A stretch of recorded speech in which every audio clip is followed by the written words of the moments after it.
વરાહમુખ અને દિવ્ય તેજથી દીપ્ત અને સાથે જ અપરંપાર પરાક્રમ ધરાવતી એવી મા વારાહી દેવીએ ભક્તોના જીવનમાં રક્ષા, શાંતિ અને નિર્ભયતાના આશીર્વાદ વરસાવે છે. શાસ્ત્રોમાં વર્ણવ્યા મુજબ મા વારાહી દુષ્ટ શક્તિઓનો નાશ કરીને બાળકો અને પરિવારની સુરક્ષા કરે છે. તો રાત્રિના સમયની અધિષ્ઠાત્રી દેવી તરીકે મા વારાહીનું સ્મરણ, સ્તોત્ર અને મંત્રજાપ એ વિશેષ ફળદાયી માનવામાં આવે છે.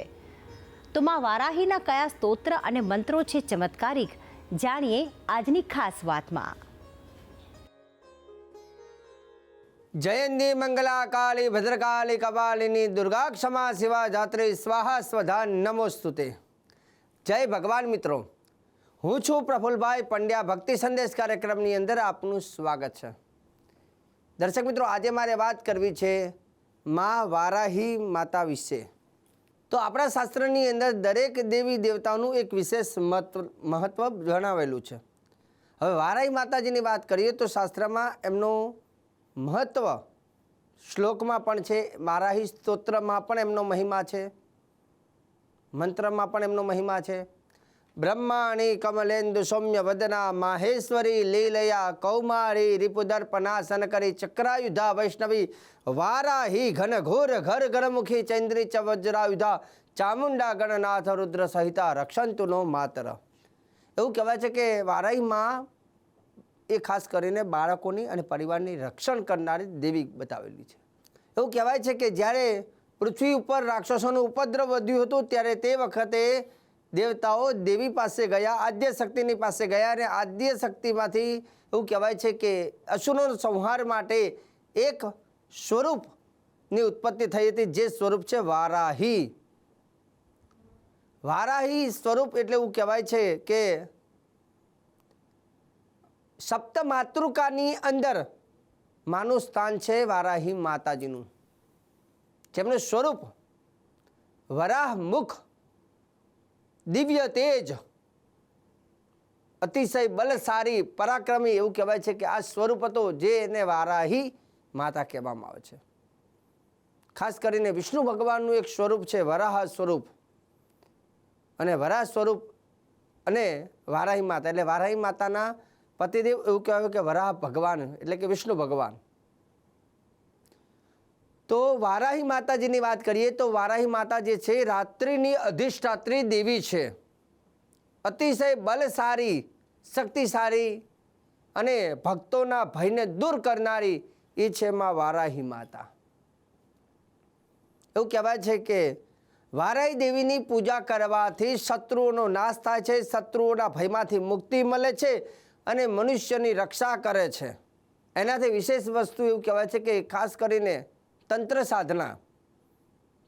સાધનામાંથી રક્ષણ કરે છે. ઘણી વખત આપણે કહીએ કે તંત્ર મંત્રવાળી વસ્તુથી મારું આમ થયું તેમ થયું, ઘર મને કોકે આમ કર્યું, આવી બધી ઘણી બધી વસ્તુઓ લોકોના મનમાં એક ઉદ્ભવિત થાય. પણ એવું કહેવાય છે કે વારાહી માની આરાધના કરવાથી તંત્ર મંત્ર ભય જેવી વસ્તુઓમાંથી પણ મુક્તિ મળે છે. મતલબ આ દેવીની સાધના રાત્રિના સમયમાં વિશેષ કરવામાં આવે છે, કેમકે આ દેવીને રાત્રિની અધિષ્ઠાત્રી ગણવામાં આવે છે. જેમ કાલ રાત્રિ આપણે કહીએ છીએ, જેમ કાળી માતાની સાધના પણ ઘણી વખત રાત્રિના સમય કાળી ચૌદશના દિવસે રાત્રિ સાધના હોય છે, તેમ વારાહી દેવીની સાધના પણ રાત્રિના સમયમાં વિશેષ ફળદાયી છે અને આ દેવીને તો રાત્રિની અધિષ્ઠાત્રી ગણવામાં આવે છે. હવે રહી વાત કે આ વારાહી માતાજીની પૂજા કરવાથી મેં કહ્યું તે પ્રમાણે રક્ષણ થાય છે, તંત્ર મંત્ર વસ્તુઓમાંથી મુક્તિ મળે છે, પણ એની જોડે જોડે બાધામાંથી પણ મુક્તિ મળે છે. હવે રહી વાત કે વારાહી માના ઉપાય કરવા, કઈ રીતે ઉપાય કરવા, એના વિશે પણ આપણે ચર્ચા કરી લઈએ. એવું કહેવાય છે કે રાત્રિના સમયે સરસવના તેલનો દીવો કરીને લાલ રંગના પુષ્પ આ દેવીને અર્પણ કરીને કાળા તલ અને ગુડ કહેતા ગોળ, કાળા તલ અને ગોળનો પ્રસાદ આ દેવીને અર્પણ કરવામાં આવે અને ધૂપ કરીને પછી વારાહી માતાના આ જે નામ જે છે 21 નામની 21 માલા કરવામાં આવે છે. તો એનાથી એવું કહેવાય છે કે દેવી રક્ષણ કરે છે. આ જે 21 નામ જે છે ખાસ કરીને દુર્ગાષ્ટમી હોય ત્યારે દુર્ગાષ્ટમીના દિવસે 21 નામ બોલવાથી બાધામાંથી મુક્તિ મળે છે, શત્રુઓથી પણ રક્ષણ થાય છે. અને એ વારાહી દેવીના જે 21 ચમત્કારી નામ છે એનું એક સ્તોત્ર છે જેને કહેવામાં આવે છે વારાહી સ્તોત્ર. તો વારાહી સ્તોત્રના શ્લોક કયા છે એ પણ તમને જણાવું. તો પહેલાં જાણીએ વારાહી સ્તોત્ર. વરાહ વક્ત્રમ મહાદેવી, વરાહ વક્ત્રમ મહાદેવી, મહામાયામ મહાબલમ, શત્રુનાશકરીમ દેવીમ વારાહી પ્રણમામ્યહમ. આ પહેલો શ્લોક હતો. બીજો શ્લોક આ રીતે છે. રાત્ર્યાધિષ્ઠાતુ દેવી ચ ગુપ્ત વિદ્યા વિનોદિની. અહીંયા એવું લખ્યું છે કે આ દેવી પાછી ગુપ્ત વિદ્યાવાળી છે.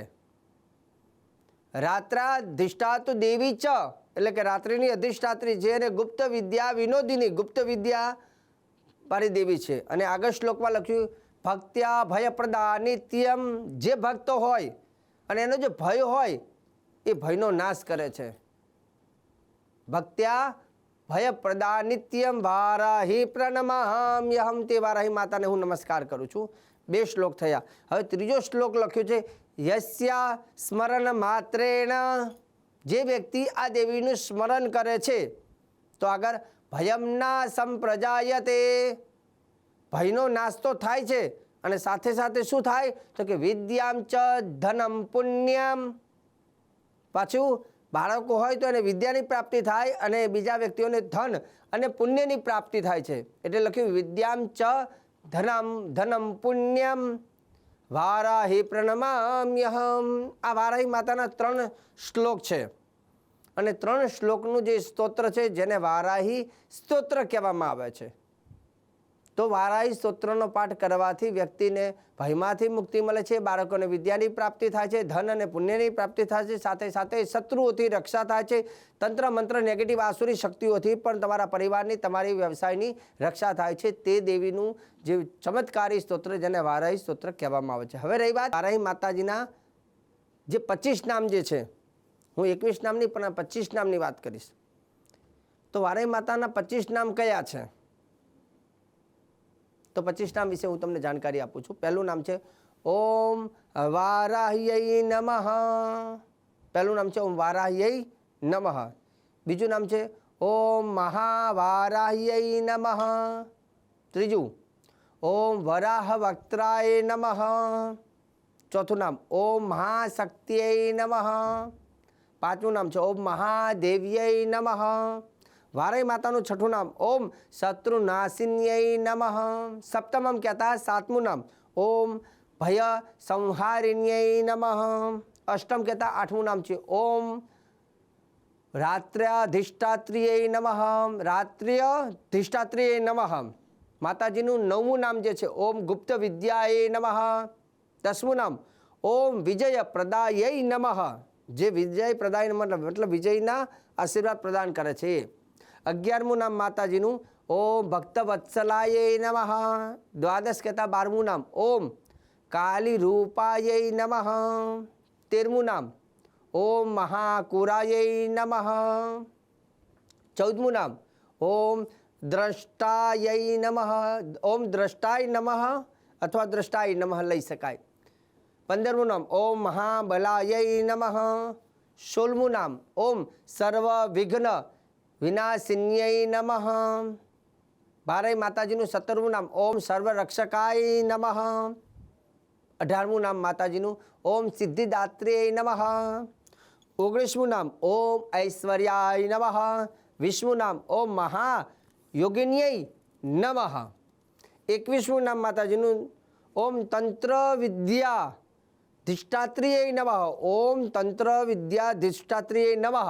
થોડું મોટું નામ છે એટલે ફરીથી કહું છું ઓમ તંત્ર વિદ્યા ધિષ્ઠાત્રીય નમઃ. 22મું નામ છે ઓમ મહામાયાય નમઃ. 23મું નામ ઓમ સર્વ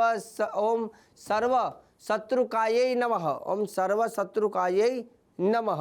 24મું નામ છે ઓમ વરાહ શક્ત્યય નમઃ. ઓમ વરાહ શક્ત્યય નમઃ અને 25મું નામ છે ઓમ જગદંબિકાય નમઃ. તો આ હતા વારાહી માતાજીના 25 ચમત્કારી નામ. જો 25 ચમત્કારી નામની રોજે રોજ તમે એક એક નામ બોલો છો, રોજ 25 નામ બોલો છો, તો એના વારાહીની કૃપા મળે છે. વિશેષ જ્યારે દુર્ગાષ્ટમી હોય, આઠમ હોય, નોમ હોય, 14 હોય અથવા એકમ હોય, તે દિવસે આ 21 નામની 21 માલા પર કરવાથી વારાહીની વિશેષ કૃપાઓ પ્રાપ્ત થાય છે. હવે એનાથી બીજો એક સંક્ષિપ્ત વારાહી માતાજીનો બીજ મંત્ર પણ કહી દઉં, કેમ કે વારાહીનો આજનો એપિસોડ છે, તો વારાહીને લઈને બધી જાણકારી આપી દઉં છું. 25 નામ કયા, તો હવે હું તમને વારાહી માતાજીનો બીજ મંત્ર પણ તમને જણાવું છું. આ બીજ મંત્ર પણ એવો જ શક્તિશાળી છે, જે આ પ્રમાણે છે: ઓમ ઐમ રીમ ક્લીમ વારાહ્યય નમઃ. ફરીથી કહી દઉં, ઓમ ઐમ રેમ ક્લીમ વારાહ્યય નમઃ. એનાથી આગળ એક બીજો મંત્ર પણ છે, જે મનુષ્યના જીવનના વિઘ્નને દૂર કરવાવાળો શક્તિશાળી વારાહી માતાજીનો મંત્ર આ પ્રમાણે છે: ઓમ નમો ભગવત્યય વારાહ્યય સર્વ વિઘ્નાન નાશય નાશય સ્વાહા. ફરીથી એકવાર કહું, ઓમ નમો ભગવતે ઓમ નમો ભગવત્યય વારાહ્યય સર્વ વિઘ્નાન નાશય નાશય સ્વાહા. તો દર્શક મિત્રો, આજે વારાહી માતાજીને લઈને મેં સરસ મજાની જાણકારી આપી છે, અને આગળ પણ ભક્તિ સંદેશ કાર્યક્રમમાં હું પ્રફુલ્લ પંડ્યા આવી જાણકારી આપતો રહીશ. તમારા મનમાં કદાચ કોઈ આવા પ્રશ્નો ઉદ્ભવિત થાય કે જેનો જવાબ તમને મળતો ન હોય, તો ચોક્કસ તમે અમને જાણ કરજો, અને અમે એ પ્રશ્ન અનુસંધાનમાં શ્રેષ્ઠ ઉપાય, સારા ઉપાય અને શાસ્ત્રને લઈને સચોટ જાણકારી આપવાનો કાર્યક્રમ આપણો છે, અને હંમેશા હું સચોટ જાણકારી આપતો રહું છું. તો આજે ભક્તિ સંદેશ કાર્યક્રમમાં જે જાણકારી આપી છે, અને આગળ એટલે કે આવતીકાલે પણ હું એક નવા વિષય ઉપર તમને મળીશ. મને આપી દો હવે તમે રજા. જય ભગવાન.